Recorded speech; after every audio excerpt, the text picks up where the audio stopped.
नमस्ते, मैं हूं किशोर अजवाणी। घड़ी इशारा कर रही है 9 बजे रात का। वक्त 100 बात की एक बात का। यूपी विधानसभा चुनाव पर बड़ी खबर। गृह मंत्री अमित शाह ने editor in chief Rahul Joshi को दिए विस्फोटक इंटरव्यू में राज्य में एक बार फिर प्रचंड बहुमत मिलने का दावा किया। इस चुनाव के दौरान अमित शाह का यह पहला इंटरव्यू है जिसमें उन्होंने हर मुद्दे पर बेबाक बातचीत की और इसी बातचीत में उन्होंने ये कहा कि इस बार भी यूपी में पार्टी को 300 से ज्यादा सीटें मिलेंगी और सरकार भी बीजेपी की ही बनेगी। अमित शाह ने मुख्यमंत्री योगी आदित्यनाथ और उनके कामों की जमकर तारीफ की। बहुत कम नेता हैं जो कि इस देश में उत्तर प्रदेश को उस तरीके से समझते हैं जैसे कि आप समझते हैं। 3 चरण का चुनाव 172 सीटों पर हो चुका है। उसको देखते हुए आप क्या कहेंगे आज? मैं पूरे उत्तर प्रदेश का दौरा कर आज यहाँ आपके सामने बैठा हूँ। उत्तर प्रदेश में बहुत बड़े बहुमत के साथ भारतीय जनता पार्टी की सरकार बनने जा रही है। योगी जी के नेतृत्व में भारतीय जनता पार्टी उत्तर प्रदेश का जनता का मन जीतने में सफल हुई है और प्रधानमंत्री की लोकप्रियता 2013 दिसंबर से भी ज्यादा आज हम इसको महसूस कर रहे हैं। इसी इंटरव्यू में अमित शाह ने राहुल गांधी के चीन और पाकिस्तान के साथ आने वाले बयान पर भी पलटवार किया।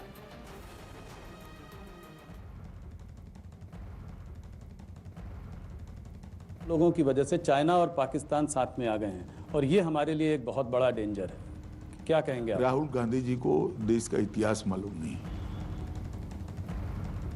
62 में क्या हुआ था और किसकी गलती के कारण हुआ था। चाइना ने जितने भी चैलेंज खड़े किए, हर चैलेंज का मुंह तोड़ जवाब नरेंद्र मोदी जी की सरकार ने, देश के प्रधानमंत्री ने दिया है। चाहे गलवान घाटी का हो, चाहे पूर्व में हो, हर जगह पे भारत ने अपना स्टैंड मजबूत रखा है। और मैं छोटी सी बात राहुल गांधी जी को पूछना चाहता हूं। आप पार्लियामेंट में तो ऐसा भाषण कर रहे हैं मगर विदेश विभाग के सारे प्रोटोकॉल तोड़कर चाइनीज डेलीगेशन को मिलकर क्या गुफ्तगू करते हैं? यही नहीं, उन्होंने कानून व्यवस्था के मुद्दे पर भी पिछली सरकार पर जोरदार हमला बोला और योगी सरकार की तारीफ में पुल बांध दी। सबसे बड़ा मुद्दा आप लॉ एंड ऑर्डर का मानते हैं, सुरक्षा का मानते हैं? मैं आपको बता सकता हूं, उत्तर प्रदेश के अंदर थाने में जाते ही एफआईआर रजिस्टर हो जाएगा। इसको कल्पना मानी जा सकती। सपा आती थी तो एक धर्म विशेष के लोगों को कुछ भी करने का अधिकार होता था। आज योगी जी की सरकार बनने के बाद डकैती के अंदर 72% की कमी आई, लूट के अंदर 62% की कमी आई, अपहरण के अंदर 29% की कमी आई और बलात्कार के मामले में 50%। ये बहुत बड़ा मुद्दा उत्तर प्रदेश के। आज एक ही समय ऐसा है जब आजम खान, अतीक अहमद और मुख्तार अंसारी तीनों जेल में। उत्तर प्रदेश की जनता ये सोच नहीं सकती जी कि जो उनको परेशान करने वाले थे बेचारे बनकर आज जेल की रोटियां तोड़ रहे। Editor in chief Rahul Joshi को दिए अपने विस्फोटक इंटरव्यू में अमित शाह ने आतंकवाद के मुद्दे पर भी जवाब दिया और उत्तर प्रदेश की पिछली सरकारों को आड़े हाथ लिया। अभी जो है प्रधानमंत्री ने टेररिज्म का मुद्दा उठाया है। आज हरदोई से उन्होंने बोला, अभी अहमदाबाद में ब्लास्ट केस हुए तो उसमें 38 लोगों को फांसी की सज़ा और करीब 11 लोगों को आजीवन कारावास हुआ है। आज उन्होंने हरदोई से इस बात को उठाया और उन्होंने कहा कि सपा और बसपा के राज में इन टेररिस्ट लोगों को छोड़ दिया जाता था। 11 ऐसे मामले हैं जी सपा बसपा के राज में जिसमें पोटा और यूएपीए लगाया था, उसको विड्रॉ कर लिया, जिसमें संकट मोचन के बम ब्लास्ट से लेके बहुत सारे मामले सेंसिटिव टाइप। आप देश की सुरक्षा के लिए क्या सोच रखते हैं, उसका जवाब उत्तर प्रदेश की जनता को सपा बसपा ने देना पड़ेगा। अब आप एक बात समझ लीजिए कि जिन पर पोटा और यूएपीए लगा है या तो आतंकवाद विरोधी कानूने लगे, वो हटाकर केस को हल्का कर आप किसकी मदद करना चाहते हैं और क्यों करना चाहते हैं? सिर्फ और सिर्फ वोट बैंक के लिए? तो क्या बाकी के लोगों के वोट नहीं है? जो विक्टिम है उनके वोट नहीं है? इतना ही नहीं, गृह मंत्री अमित शाह ने उत्तर प्रदेश में भारी बहुमत के साथ बीजेपी की सरकार दोबारा बनाने का दावा किया। राज्य में 3 चरणों के चुनाव हो चुके हैं, जबकि 4 चरण की वोटिंग बाकी है। लेकिन इसके बाद भी बीजेपी को यूपी में प्रचंड बहुमत आने की पूरी उम्मीद है। Editor in chief Rahul Joshi को दिए इंटरव्यू में अमित शाह ने फिर दोहराया कि राज्य में योगी आदित्यनाथ की अगुवाई में ही सरकार बनेगी। मायावती और बीजेपी का कोई गठबंधन होने का कोई पॉसिबिलिटी, कोई आगे जाकर गठबंधन की जरूरत राहुल भाई, आप समझते नहीं, गठबंधन की जरूरत ही नहीं है। हम प्रचंड बहुमत से स्वयं ही सरकार बनाने जा रहे हैं। समर्थन तो बाद में, अच्छा काम करने में सबका चाहिए, सपा का भी चाहिए। लेकिन उनके इस दावे पर कांग्रेस नेता तारिक अनवर ने सवाल खड़े कर दिए कि ये तो उत्तर प्रदेश की जनता को तय करना है, ये अमित शाह जी को तय नहीं करना है। उत्तर प्रदेश की जनता सोच समझकर अपना फैसला लेगी। 2017 के विधानसभा चुनाव में बीजेपी गठबंधन ने 325 सीटों पर जीत दर्ज की थी, जबकि समाजवादी पार्टी को 47 और बीएसपी को महज 19 सीटों पर ही संतोष करना पड़ा था। हिजाब विवाद पर पूछे गए सवाल पर दिए जवाब में अमित शाह ने ड्रेस कोड अपनाने पर जोर दिया। उन्होंने ये बात इस चुनाव के अपने पहले इंटरव्यू में editor in chief Rahul Joshi के साथ बातचीत में कही, जिसमें उन्होंने सभी धर्म के लोगों से स्कूल यूनिफॉर्म अपनाने की अपील की। हालांकि अमित शाह ने यह भी कहा कि हिजाब विवाद का मामला अदालत में है और सभी को फैसले का इंतजार करना चाहिए। क्या आप मानते हैं कि मुसलमान औरतों, लड़कियों के लिए ये हिजाब का मुद्दा जायज मुद्दा है? मेरा व्यक्तिगत मानना है जी कि स्कूल के ड्रेस कोड को सभी धर्म के लोगों ने अपनाना चाहिए, और मामला अब कोर्ट में है। कोर्ट ने अभी स्टे दिया है, कोर्ट सुनवाई कर रही है। अदालत का जो फैसला है उसे मानना चाहिए। वहीं अमित शाह के ड्रेस कोड वाले बयान पर समाजवादी पार्टी के नेता अबू आजमी ने सवाल उठा दिए। हिजाब जो है ना, इस्लाम में एक ज़रूरी चीज़ है। आप किसी के मजहब के अंदर इंटरफेरेंस करना, मैं समझता हूँ कि ये बिल्कुल ठीक नहीं है। और कर्नाटक के उडुपी से शुरू हुए हिजाब विवाद पर 2 हफ्ते से माहौल गर्म है, जबकि इस मामले में हाईकोर्ट का फैसला आना अभी बाकी है। बात की बात यह कि अपने इस विस्फोटक इंटरव्यू में अमित शाह ने न सिर्फ 5 राज्यों में होने वाले विधानसभा चुनाव पर, बल्कि आतंकवाद, सीएए, हिजाब और कश्मीर में चुनाव करवाने समेत कई मुद्दों पर बेबाकी से अपनी बात रखी। यही नहीं, उन्होंने अपने इस इंटरव्यू में पाकिस्तान की इमरान सरकार को भी आड़े हाथ लिया। बड़ी खबर आई यूक्रेन से। पूर्वी यूक्रेन के डोनेस्क प्रांत में आपातकाल की घोषणा कर दी गई। जंग के हालात की तरफ यह एक बहुत बड़ा कदम समझा जा रहा है। इमरजेंसी इसलिए लगाई गई क्योंकि 5 दिन से वहां पर बमबारी का सिलसिला नहीं थमा है। डोनेस्क वहां का एक ऐसा प्रांत है जिस पर रूस के समर्थन वाले विद्रोहियों का कब्जा है। वहां केवल इमरजेंसी ही नहीं लगाई गई, बल्कि उन्होंने हालात पर काबू पाने के लिए रूस से सैनिक सहायता मांगी है। मतलब हालात से निपटने में रूस की सेना की मदद मांगी है। आनंद तिवारी हमारे साथ जुड़ रहे हैं। आनंद, और क्या पता चल रहा है इस पर? जी किशोर, रूस यूक्रेन के बीच तनाव कम होता नजर नहीं आ रहा। उसी के बीच यूक्रेन के हिस्से डोनेस्क स्टेट में आपातकाल लगाने की घोषणा कर दी गई है। यहां पर जमकर बमबारी और फायरिंग हुई है और कुछ कैजुअल्टी की बात भी सामने आ रही है। बता दें कि जो ये स्टेट है ये यूक्रेन के एक हिस्से में आता है और रूस के अलगाववादियों का यहाँ पर कब्जा है, जिन्होंने अब रूस से सैन्य मदद मांगी है। इस सब के बीच अमेरिका ने एक बार फिर से कहा है कि रूस किसी वक्त यूक्रेन पर हमला कर सकता है और रूस ने इस बमबारी और हमले के तमाम दावों का खंडन किया है। पूर्वी यूक्रेन इस वक्त जंग का मैदान बना हुआ है। सेना के ठिकानों पर ही नहीं, लोगों के घरों पर और यहां तक कि स्कूलों पर भी बमबारी की खबरें आ रही हैं, जिसकी वजह से पूर्वी यूक्रेन में लोग डर के साए में जीने को मजबूर हैं। 5 दिनों से हो रही बमबारी ने लोगों का जीना मुश्किल कर दिया है। ऐसे कई लोग हैं जिनके घरों के बिल्कुल पास बम गिरने की खबर आई। कुछ घरों को नुकसान भी हुआ। छोटे छोटे बच्चों को लेकर लोग सुरक्षित ठिकानों पर पहुंचना चाहते हैं, लेकिन ये भी समझ नहीं पा रहे कि यूक्रेन में सुरक्षित जगह कौन सी होगी।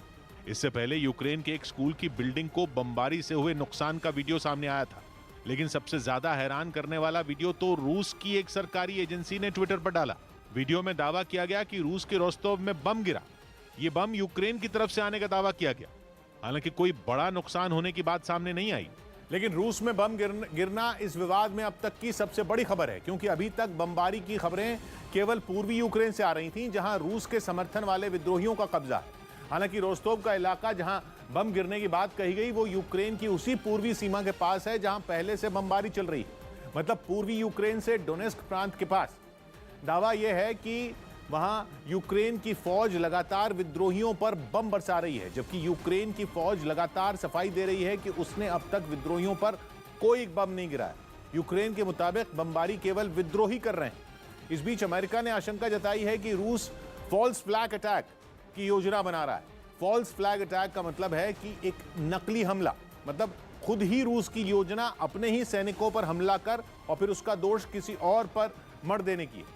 इसका फायदा यह होगा कि रूस अपने दुश्मन पर हमला करने का बहाना खोजने में कामयाब हो जाएगा। मतलब रूस दुनिया को यह बताएगा कि पहला हमला किसी और ने किया, जिसका जवाब रूस की तरफ से दिया गया। यानी अमेरिका को लगता है कि पूर्वी यूक्रेन में विद्रोहियों के ठिकानों पर हो रही बमबारी की घटनाओं की स्क्रिप्ट रूस में लिखी जा रही है और इन्हीं हमलों के जरिए रूस एक नया बहाना तैयार कर रहा है, जिसके बाद यूक्रेन पर हमला किया जाए और उस हमले को कूटनीति के नजरिए से जायज भी ठहराया जा सके। इसलिए पूर्वी यूक्रेन के प्रांतों में बमबारी की घटनाएं हों या फिर रूस में बम गिरने का दावा हो, यूक्रेन हर बार सफाई दे रहा है कि उसकी तरफ से कोई हमला नहीं किया गया, जबकि सैटेलाइट से आ रही तस्वीरें लगातार दिखा रही हैं कि जंग के लिए रूस पूरी तरह तैयार है। और दावा तो यह तक किया गया कि रूस हवाई हमला कर यूक्रेन को चौंकाने की कोशिश करेगा, क्योंकि सैटेलाइट से ली गई तस्वीरों में रूस की सेना के कई हेलीकॉप्टर एक साथ दिखाई दिए। ये तस्वीर यूक्रेन की सीमा के पास बेलारूस की बताई गई। इसके पास ही सेना का एक पक्का कैंप भी दिखा। एक तस्वीर ऐसी दिखी जिसमें कई बख्तरबंद गाड़ियों का काफिला यूक्रेन की सीमा की तरफ बढ़ता दिखाई दिया। कुछ तस्वीरें ऐसी दिखी जिनमें रूस की सेना का बड़ा कैंप दिखाया गया। दावा यह है कि ये रूस की सेना का लॉन्च पैड है, जहां से सैनिक यूक्रेन में दाखिल होंगे। रूस की सेना की ये खतरनाक तैयारियां साफ करने वाली हैं कि उसकी तैयारी जंग लड़ने के लिए है। अमेरिका लगातार दावा कर रहा है कि यूक्रेन की सीमा पर रूस के सैनिकों की गिनती लगातार बढ़ती जा रही है। रूस की इन्हीं तैयारियों की वजह से अमेरिका परेशान है। बाइडेन लगातार दावा कर रहे हैं कि रूस किसी भी वक्त यूक्रेन पर हमला कर सकता है। और इस बात को सारी दुनिया समझ रही है कि अगर जंग हुई तो वो तीसरे विश्व युद्ध से कम नहीं होगी। इसलिए फ्रांस ने जंग टालने की दिशा में एक कदम उठाया, जिसे युद्ध को टालने की आखिरी कोशिश की तरह देखा गया। फ्रांस ने अमेरिका के राष्ट्रपति जो बाइडेन और रूस के राष्ट्रपति व्लादिमीर पुतिन की मुलाकात करवाने की पहल की और दोनों देशों के बातचीत करने के लिए राजी होने की खबर भी आई। दावा किया गया कि हफ्ते के अंत तक यूक्रेन के मुद्दे पर एक समिट होगी, जिसमें पुतिन और बाइडेन दोनों शामिल होंगे। इस खबर के आते ही ऐसा लगने लगा कि दोनों देश जंग से बचने की पहल में शामिल हुए। दुनिया भर के शेयर बाजार चढ़ने लगे, कच्चे तेल की कीमतें गिरने लगी। लेकिन दुनिया की यह खुशी और उत्साह ज्यादा देर तक नहीं चला। थोड़ी ही देर में पता चला कि मुलाकात के लिए दोनों नेता कई सख्त शर्तों के साथ सहमत हुए, जिनमें पहली शर्त यह है कि अगर यूक्रेन पर हमला न करने का रूस की तरफ से ऐलान हो तभी बातचीत की जाएगी। उसके थोड़ी ही देर बाद रूस की तरफ से आधिकारिक बयान जारी किया गया, जिसके मुताबिक ऐसी किसी समिट का कोई प्लान अभी फाइनल नहीं हुआ है और इसकी अभी बात करना भी सही नहीं है। मतलब ये कि इस मुलाकात की खबर से पुतिन पीछे हट गए। यानी पेरिस में यूक्रेन के मसले पर समिट में पुतिन और बाइडेन के मिलने की खबर वहीं खत्म दिखने लगी और एक बार फिर रूस की जंग की तैयारियों की चर्चा शुरू हो गई। पुतिन का पूरा जोर इस वक्त रूस की फौज की ताकत बढ़ाने पर है। खासतौर पर इस वक्त वो पूरी दुनिया के सामने रूस की ताकत की नुमाइश करने में लगे, ताकि दुश्मनों के दिल में डर पैदा किया जा सके और दबाव बनाया जा सके। इसलिए रूस की सेना ने अपनी खतरनाक मिसाइलों को चलाकर देखा। एक ऐसा अभ्यास हुआ जिसे देखने रूस के राष्ट्रपति और वहां की सेना के commander in chief Vladimir Putin खुद पहुंचे। रूस की फौज ने अपनी सबसे खतरनाक मिसाइलों को चलाकर देखा। बाकायदा उसका वीडियो रिकॉर्ड किया गया, जिसे खुद रूस की सेना ने ही इंटरनेट पर भी डाला। एक छोटे से शिप से क्रूज मिसाइल का टेस्ट दिखाया गया। समुद्र के बीच जहाज से मिसाइल छूटती दिखी, जिसने थोड़ी ही देर में अपने लक्ष्य पर हमला किया। उसी क्रूज मिसाइल को एक सबमरीन से चलाकर भी देखा गया। मिसाइल का निशाना इस बार भी उतना ही सटीक रहा। 4 इंजन वाले टर्बो प्रॉप बॉम्बिंग प्लेन से भी मिसाइल दाग कर देखी गई। ये सभी ऐसी मिसाइलें हैं जो परमाणु हथियार तक अपने साथ ले जा सकती हैं। यार्स बैलिस्टिक मिसाइल का वीडियो भी रूस की सेना ने इंटरनेट पर डाला। मिसाइल धुआं और आग छोड़ती हुई निकली और तेजी से अपने निशाने की तरफ बढ़ी। एक सुनसान जगह पर लॉन्चर ले जाकर भी इस्कंदर मिसाइल से हमले का वीडियो ट्वीट किया गया। लेकिन मसला केवल युद्ध की तैयारियों का नहीं है, बल्कि अमेरिका तो यहां तक बता रहा है कि रूस ने उन लोगों की लिस्ट भी बनाई है जिन्हें रूस खत्म करना चाहता है। मतलब यह कि यूक्रेन में कौन कौन लोग रूस के निशाने पर होंगे जिन्हें हमले के फौरन बाद खत्म किया जाएगा, इसकी एक लिस्ट अमेरिका ने दी।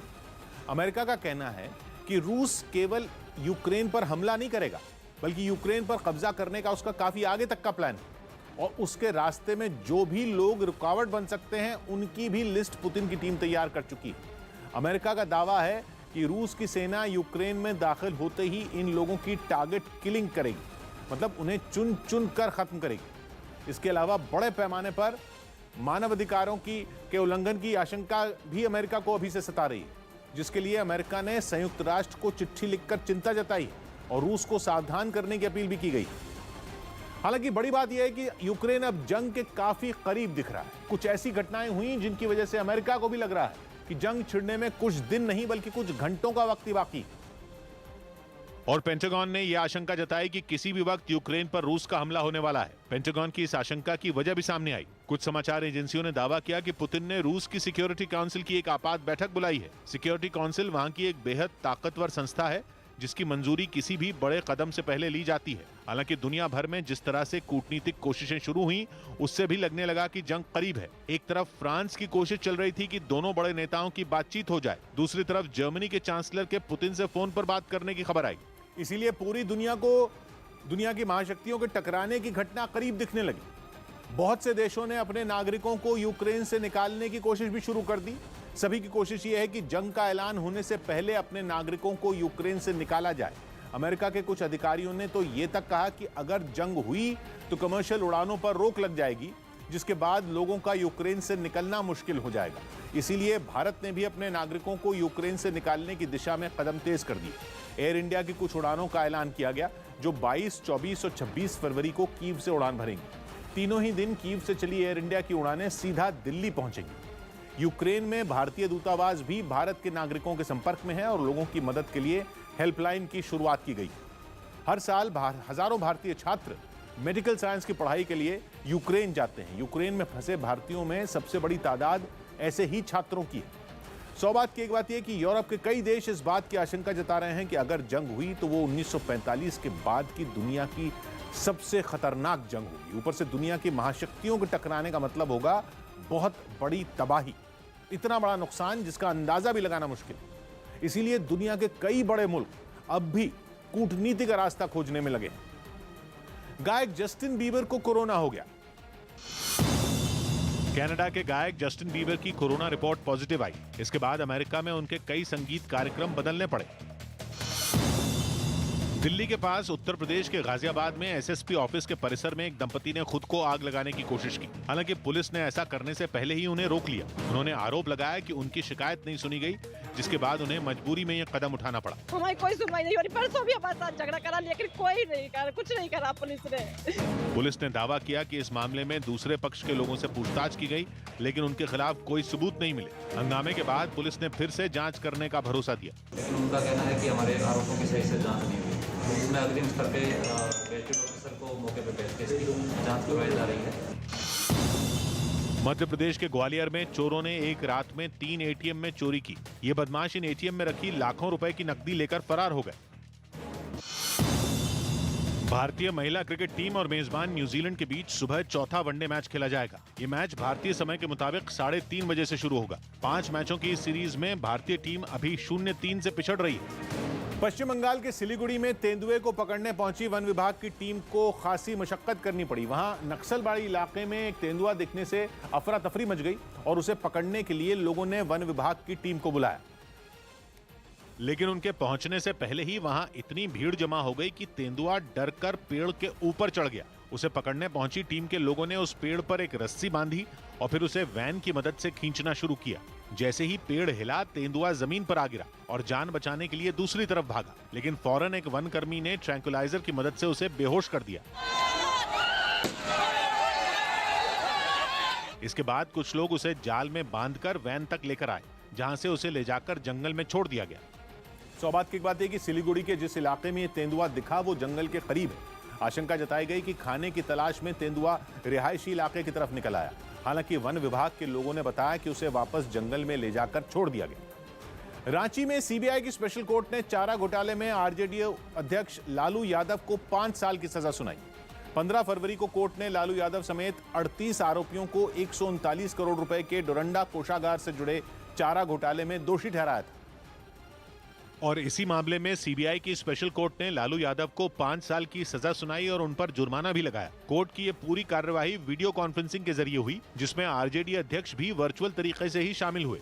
5 साल की सजा दी गई है और 60 लाख रुपए जुर्माना अनाउंस किया गया। वहीं सीबीआई कोर्ट के इस फैसले के खिलाफ उनके परिवार ने ऊपरी अदालत में अपील करने की बात कही। अदालत के फैसले पे हम कोई टिप्पा टिप्पणी नहीं करेंगे। This is not the last judgment. Doranda कोषागार का मामला चारा घोटाले का सबसे बड़ा मामला था और इस पूरे मामले में सीबीआई ने लालू यादव को मुख्य साजिशकर्ता बताया था। और कोर्ट में सीबीआई की तरफ से कहा गया था कि लालू यादव जब मुख्यमंत्री थे तो उनकी नाक के नीचे ये सब कुछ हुआ। वहीं लालू यादव पर आए कोर्ट के इस फैसले पर सियासत गर्मा गई, क्योंकि बिहार की डिप्टी सीएम रेणु देवी ने चारा घोटाले में आए कोर्ट के फैसले के बहाने लालू यादव पर तीखा प्रहार किया। जैसा करनी वैसा भरेगा, जैसा करेगा वैसा भरेगा, ये तो समाज का परंपरा है।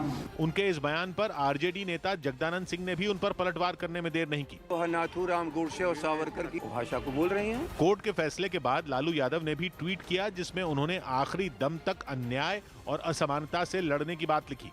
और चारा घोटाले से जुड़ा यह 5वां मामला है जिसमें लालू यादव को 5 साल की सजा और 60 लाख रुपए का जुर्माना लगाया गया, क्योंकि चारा घोटाले से जुड़े 4 मामलों में वो पहले ही दोषी ठहराए जा चुके हैं और इसमें उनको 14 साल की सजा हो चुकी है। जुर्माने के तौर पर उनको 60 लाख रुपए देने पड़े। पहला मामला चाईबासा कोषागार से जुड़ा था, जिसमें 37 करोड़ रुपए अवैध तरीके से निकालने के मामले में लालू यादव को 5 साल की सजा सुनाई गई थी। इसके बाद देवघर कोषागार से 79 लाख रुपए निकालने के मामले में उन्हें कोर्ट ने 3.5 साल की सजा दी थी।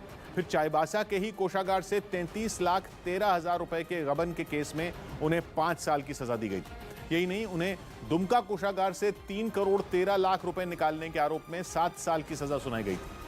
सौगात की एक बात यह कि डोरंडा कोषागार मामले में कुल 170 आरोपी बनाए गए थे। इनमें 55 की मौत हो चुकी है, 7 सरकारी गवाह बन गए थे और 2 ने अपना गुनाह कबूल कर लिया था, जबकि 6 अब भी फरार हैं। इसके बाद कुल 99 आरोपी बचे थे, जिनमें 24 को बरी कर दिया गया, जबकि 75 को दोषी करार दिया गया। प्रधानमंत्री नरेंद्र मोदी और यूपी के मुख्यमंत्री योगी आदित्यनाथ ने साइकिल के बहाने समाजवादी पार्टी पर जोरदार हमला बोला।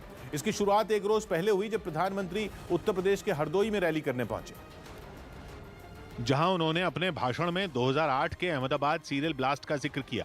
इस दौरान प्रधानमंत्री मोदी ने समाजवादी पार्टी पर उनके चुनाव चिन्ह साइकिल के बहाने निशाना साधा। समाजवादी पार्टी का जो चुनाव सिंबल है ना, तो शुरू में जो बम धमाके हुए, वो सारे के सारे बम धमाके उन्होंने बम साइकिल पर रखे हुए थे। इसके बाद योगी आदित्यनाथ ने भी हरदोई की रैली में साइकिल को मुद्दा बनाते हुए समाजवादी पार्टी को घेर लिया। साइकिल का इस्तेमाल देश के निर्दोष नागरिकों को आतंकी घटनाओं का शिकार बनने के लिए किया जा रहा हो। प्रधानमंत्री और यूपी के मुख्यमंत्री के इस हमले पर समाजवादी पार्टी के अध्यक्ष अखिलेश यादव ने ट्वीट कर पलटवार किया और साइकिल को ग्रामीण भारत का अभिमान बता दिया। सौगात की एक बात है कि 4 नवंबर 1992 को समाजवादी पार्टी बनी थी और तभी से साइकिल पार्टी का चुनाव चिन्ह। लेकिन 26 जुलाई 2008 को अहमदाबाद में आतंकियों ने बम धमाका करने के लिए साइकिल का इस्तेमाल किया था, जिसमें 56 बेगुनाह लोगों की जान चली गई थी। इसी को बीजेपी साइकिल के बहाने समाजवादी पार्टी पर हमलावर है। T20 रैंकिंग में भारत नंबर 1 हो गया। वेस्टइंडीज को 3-0 से हराने के बाद टीम इंडिया ने T20 रैंकिंग में पहला पायदान हासिल कर लिया, जबकि इंग्लैंड टीम दूसरे नंबर पर खिसक गई। सुप्रीम कोर्ट में एक याचिका दाखिल की गई, जिसमें फिलहाल सीबीएसई की 10वीं और 12वीं की बोर्ड परीक्षाएं टालने की अपील की गई। इसमें दलील दी गई कि कोरोना संकट में सही तरीके से क्लास नहीं चल पाई, इसलिए इन परीक्षाओं को कुछ दिनों के लिए टाल दिया जाए। ब्राजील के रियो डी जेनेरो में जमीन खिसकने से हुए हादसे में मरने वालों की संख्या बढ़कर 165 हो गई। पिछले हफ्ते बारिश से यह हादसा हुआ था, जिससे वहां कई मकान मलबे में तब्दील हो गए। मुंबई के जुहू इलाके में सी प्रिंसेस होटल में आग लग गई, जिसे वहां पहुंची दमकल की गाड़ियों ने बुझा दिया। लखीमपुर मामले में सुप्रीम कोर्ट में एक और याचिका दाखिल की गई। इसमें आरोपी आशीष मिश्रा को मिली जमानत का विरोध किया गया। ये याचिका वहां मारे गए किसानों के परिवारों ने दायर की। कुछ दिन पहले इसी मामले में एक जनहित याचिका भी सुप्रीम कोर्ट में दाखिल हुई थी। बड़ी खबर कर्नाटक से। कर्नाटक के शिवमोगा में बजरंग दल के कार्यकर्ता हर्षा की हत्या के मामले में एनआईए जांच की मांग उठी। बीजेपी और वीएचपी ने एक सुर में कहा कि इस मामले की जांच एनआईए करे। यही नहीं, केंद्रीय मंत्री शोभा करांदलाजे ने कर्नाटक के मुख्यमंत्री को इस बारे में खत भी लिखा, जिसमें उन्होंने मामले की जांच एनआईए को सौंपने की मांग की। इस मामले में पुलिस ने 3 लोगों को गिरफ्तार किया है और 2 आरोपियों की तलाश जारी है। लेकिन इसी बीच मामले की जांच एनआईए से करवाने की मांग भी होने लगी। बीजेपी और वीएचपी की दलील है कि हर्षा की हत्या एक सोची समझी साजिश के तहत हुई, जिसकी प्लानिंग लंबे समय से चल रही थी। बीजेपी का तो यह भी कहना है कि अगर मामले को गंभीरता से नहीं लिया गया तो माहौल बिगड़ सकता है। हर जगह में एक्शन रिएक्शन होने का संभव है। इसके लिए government seriously it will take this issue. जरूरत है तो एनआईए को केस हैंड ओवर करना। मनोज शर्मा हमारे साथ जुड़ रहे हैं। मनोज, तो अब क्या होगा? जी किशोर, कर्नाटक के शिवमोगा में बजरंग दल कार्यकर्ता की हत्या के मामले में अब एनआईए नेशनल इन्वेस्टिगेशन एजेंसी की जांच की मांग उठ रही है। खुद केंद्रीय मंत्री शोभा करांदलाजे ने कर्नाटक के मुख्यमंत्री को पत्र लिखकर एनआईए से इस मामले की जांच कराने की मांग की है। एनआईए से जांच कराने की मांग करने वालों का मानना है कि बजरंग दल कार्यकर्ता की हत्या एक साजिश है, इसलिए इसकी गंभीरता से जांच होनी चाहिए। जी, तो इस केस में बजरंग दल के कार्यकर्ता की हत्या के बाद कर्नाटक के शिवमोगा में तनाव फैल गया। प्रशासन ने वहां धारा 144 लगा दी और चप्पे चप्पे पर पुलिस तैनात कर दी गई। बजरंग दल के कार्यकर्ता हर्षा की हत्या एक दिन पहले रात में हुई थी, जिसके बाद वहां आगजनी और हिंसा होने लगी। कई जगहों पर मोटरसाइकिलों को फूंक दिया गया, जिनका धुआं दूर से ही नजर आया। शहर में शांति बनी रहे, इसलिए पुलिस वाले और सुरक्षा बल मैदान में उतर आए और शिवमोगा में फैले तनाव के बीच सायरन की आवाज गूंजने लगी। लेकिन हर्षा हत्याकांड के बाद शहर का माहौल ऐसा बिगड़ा कि प्रशासन के पसीने छूट गए। कई जगहों पर तो पुलिस वालों पर पथराव भी हुआ।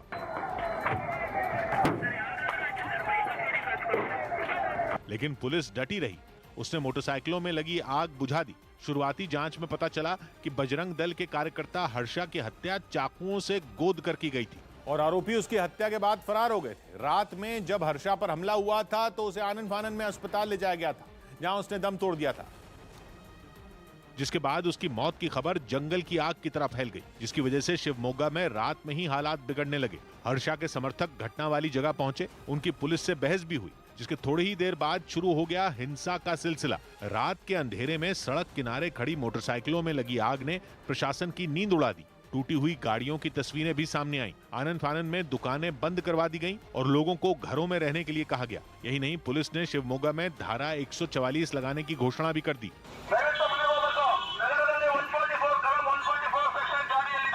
तनाव के बीच लोग रात भर घरों में बंद रहे और सुबह जब वो निकले तो तोड़-फोड़ देखकर हैरान रह गए। हमारे दरवाजे पे पत्थर मारे हैं और कांच भी तोड़े हैं। इस बीच कर्नाटक के गृह मंत्री अर्गा ज्ञानेंद्र ने शिवमोगा में सब ठीक होने का दावा किया। उन्होंने जानकारी दी कि सावधानी बरतते हुए फिलहाल वहां स्कूल कॉलेज बंद कर दिए गए हैं। ಪರಿಸ್ಥಿತಿ ಕಂಟ್ರೋಲ್ನಲ್ಲಿದೆ, ಅದೇ ರೀತಿ ಕಂಟ್ರೋಲ್ನಲ್ಲಿ ಇಡುವಂತ ಪ್ರಯತ್ನ ಮಾಡಿದ್ದಾರೆ। ಶಾಲಾ ಕಾಲೇಜುಗಳನ್ನು ಡಿಸಿ ಅವರು ಆದೇಶ ಕೊಟ್ಟು ಇವತ್ತು ಕ್ಲೋಸ್ ಮಾಡಿದ್ದಾರೆ। वैसे मामले की गंभीरता को देखते हुए राज्य सरकार ने रात में ही मामले की जांच शुरू कर दी थी और अगले दिन इस हत्याकांड के 3 आरोपियों को गिरफ्तार कर लिया गया। कर्नाटक के गृह मंत्री ने जानकारी दी कि इस हत्याकांड के पीछे 5 लोगों का हाथ है, जिनमें 3 पकड़े गए। एक तरफ पुलिस ने जांच तेज की तो वहीं दूसरी तरफ बजरंग दल के कार्यकर्ता की हत्या के विरोध में प्रदर्शन भी तेज हो गया और शिवमोगा में अलग अलग हिंदू संगठनों के कार्यकर्ता प्रदर्शन करने सड़कों पर आ गए। जिस समय 26 साल के हर्षा का पार्थिव शरीर अस्पताल से उसके घर ले जाया जा रहा था, इन संगठनों के कार्यकर्ता वहां मौजूद रहे। भगवा झंडा लिए ये लोग एम्बुलेंस के साथ साथ चलते रहे। वीएचपी तो बजरंग दल के कार्यकर्ता की हत्या पर जबरदस्त गुस्से में नजर आई। एक के बाद एक संपूर्ण देश में हिंदू युवक युवतियों की निर्मम हत्याएं की जा रही हैं। ये बहुत ही दुखद और चिंतनीय है। हिंदू संगठनों की नाराजगी और गुस्से के बीच मुख्यमंत्री सामने आए और उन्होंने जांच से जुड़ी जानकारी दी। is known as Hindu Harsha only because he belongs to Sangathan. From yesterday night, the whole thing has been investigation has been started. राज्य सरकार का मानना है कि शिवमोगा में अभी 2 से 3 दिन तक सावधानी बरतनी होगी और वहां की परिस्थिति पर पैनी नजर रखनी होगी, जिसके लिए पुलिस के आला अधिकारियों को तैनात कर दिया गया है। जहां एक तरफ हालात सामान्य करने की कोशिश शुरू हुई, वहीं दूसरी ओर इस मामले पर जबानी जंग भी शुरू हो गई। और कर्नाटक सरकार में मंत्री के.एस. ईश्वरप्पा के हर्षा हत्याकांड पर दिए बयान पर घमासान छिड़ गया। उन्होंने कांग्रेस नेता डी.के. शिवकुमार के एक पुराने बयान का जिक्र किया और आरोप लगाया कि हर्षा की हत्या उनके भड़काने की वजह से हुई। मैंने मुसलमान गुंडाಗಳು ಕೊಲೆ ಮಾಡಿದ್ದಾರೆ ಕೆ ಶಿವಕುಮಾರ್ ಏನು ಹೇಳಿಕೆ ಕೊಟ್ಟರೋ ಅದು ಈ ಮುಸಲ್ಮಾನ್ ಗುಂಡಾಗಳಿಗೆ ಒಂದು ರೀತಿಯ ಕುಮ್ಮಕ್ ಸಿಕ್ಕಿದೆ। जिसके बाद डी.के. शिवकुमार ने बिना देर किए जवाब दिया और के.एस. ईश्वरप्पा पर तंज कस दिया। Ishwarappa is a very mad man. He doesn't have connection between his tongue and his brain. DK. Shivakumar ने कुछ दिन पहले एक कॉलेज में तिरंगा झंडा फहराने से जुड़ा विवादास्पद बयान दिया था, जिस पर खूब सियासी बवाल हुआ था। सौभाग्य की बात यह कि इस हत्याकांड के बाद कर्नाटक के शिमोगा में 1200 से अधिक पुलिस वाले तैनात कर दिए गए। इसके अलावा रैपिड एक्शन फोर्स ने भी वहां मोर्चा संभाल रखा है। राज्य सरकार वहां होने वाली हर गतिविधि पर नजर बनाए हुए और आसपास के जिलों के एसपी से भी अलर्ट रहने को कहा गया है। मुंबई के पास विरार में बर्ड फ्लू की दहशत फैल गई। खबर है कि वहां पिछले कुछ दिनों के अंदर कई मुर्गियों की मौत हुई, जिसके बाद वहां के लोग बुरी तरह डर गए। जब उन मुर्गियों के सैंपल जांच के लिए भेजे गए तो उनमें बर्ड फ्लू की पुष्टि हुई। उसके बाद प्रशासन भी हरकत में आया और उसने वहां के सभी पोल्ट्री फार्म से मुर्गियों और उनके अंडों को जब्त करने का काम शुरू कर दिया। खबर है कि बर्ड फ्लू को फैलने से रोकने के लिए अब तक विरार में 2000 से ज्यादा मुर्गियों को मार कर दफनाया जा चुका है।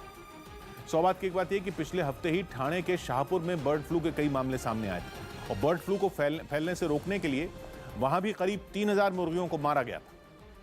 कनाडा की राजधानी ओटावा में करीब महीने भर से चल रहा प्रदर्शन खत्म हो गया। वहां कुछ दिन पहले ही इमरजेंसी लागू की गई थी, जिसके बाद पुलिस ने बीते महीने की 29 तारीख से प्रदर्शन कर रहे हजारों ट्रक ड्राइवरों पर सख्ती बरती और प्रदर्शनकारियों को ओटावा की सड़कों से हटाने के लिए उन पर आंसू गैस छोड़ी और लाठियां भी बरसाईं। वहां वैक्सीन जरूरी किए जाने और कोरोना वायरस के कारण बरती गई सख्ती के खिलाफ आंदोलन कर रहे ट्रक ड्राइवरों को पुलिस ने जबरन हिरासत में भी लिया, जिसके विरोध में वो लोग उतर आए। हालांकि पुलिस की सख्ती के सामने उनकी एक न चली। ट्रक ड्राइवरों के इस आंदोलन की वजह से वहां करीब 70 किलोमीटर लंबा जाम लग गया। ऐसा जाम जिसने ओटावा तक पहुंचने का पूरा रास्ता रोक दिया। इन हालात में वहां के लोगों को एक जगह से दूसरी जगह जाने में दिक्कतें उठानी पड़ी, लेकिन पुलिस के सख्ती बरतने के बाद उन्होंने भी राहत की सांस ली। प्रदर्शनकारियों के खिलाफ पुलिस ने एक्शन लिया तो वहां की सड़कें लंबे वक्त बाद सुनसान हो गई। वहां मौजूद ट्रकों की संख्या भी कम हो गई, जिसके बाद वहां पुलिस की गाड़ियों को खड़ा कर दिया गया। सौभाग्य की बात यह कि वहां की पुलिस ने यह कदम उठाने के बाद दावा किया कि उसने ओटावा की सड़कों से आंदोलनकारियों को पूरी तरह हटा दिया है और अब वहां शांति है। हालांकि फ्रीडम कॉन्वॉय नाम के इस आंदोलन को चला रहे प्रदर्शनकारियों को वहां से खदेड़ने के लिए पुलिस को काफी सख्ती बरतनी पड़ी। शेयर बाजार गिरावट के साथ बंद हुआ। हफ्ते के पहले कारोबारी दिन भी फार्मा और मेटल समेत कई सेक्टरों के शेयरों में कमजोरी रही। सेंसेक्स 149 अंक खिसककर 57,684 पर पहुंच गया। साथ ही निफ्टी 70 अंक नीचे 17,207 पर लुढ़क गया। कांग्रेस अध्यक्ष सोनिया गांधी ने यूपी चुनाव के बीच एक वर्चुअल रैली की। इस दौरान उन्होंने राज्य की बीजेपी सरकार पर अपने लोकसभा क्षेत्र रायबरेली की अनदेखी करने का आरोप लगाया। रायबरेली के साथ सौतेला व्यवहार किया गया। दिल्ली बीजेपी ने तीनों नगर निगम के 16,000 से ज्यादा सफाई कर्मियों को जल्द नौकरी पर पक्का करने की बात कही। राजधानी में अगले कुछ महीनों में नगर निगम चुनाव होने हैं। कुल मिला के 16,346 सफाई कर्मियों को पक्का करके उनका जीवन बेहतर बनाया जाए। ईरान के ईस्ट अजरबैजान प्रांत में सेना का एक लड़ाकू विमान क्रैश हो गया। इस हादसे में 3 लोगों की मौत हो गई। दिल्ली के नरेला इलाके में एक नाबालिग लड़की के बलात्कार और